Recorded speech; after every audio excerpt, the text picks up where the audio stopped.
York City officials and community members reacting today after a 15-year-old boy was shot and killed at a park last night. Fox 43's James Corrigan has the latest on the investigation and how community members are reacting.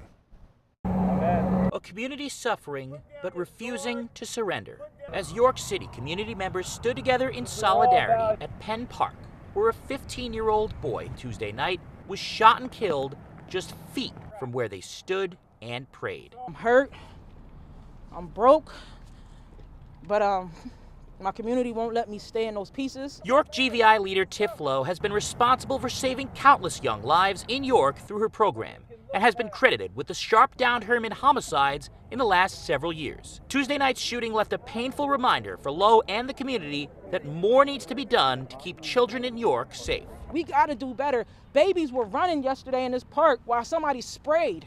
One of my ex-basketball players said, "Coach Tiff, I picked my daughter up and I ran with her 4-year-old. That baby died in this park. This young man died. So we gotta do more. I don't care what your passion is. I don't care what your title is. I don't care who you are. We can't just come together when our kids die." In an earlier press conference, Police Commissioner Michael Muldrow and police officials described the incident as an altercation near the basketball court at the park and said the victim may not have been the intended target. Somehow or another, shots erupt.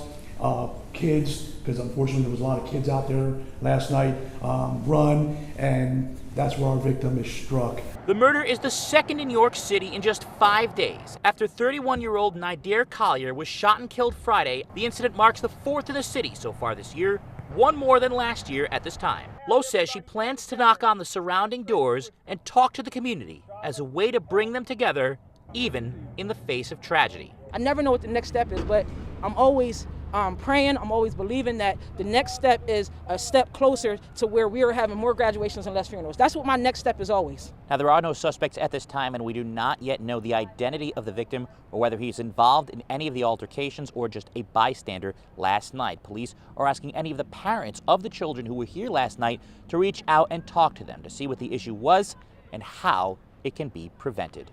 James Corrigan, Fox 43 News.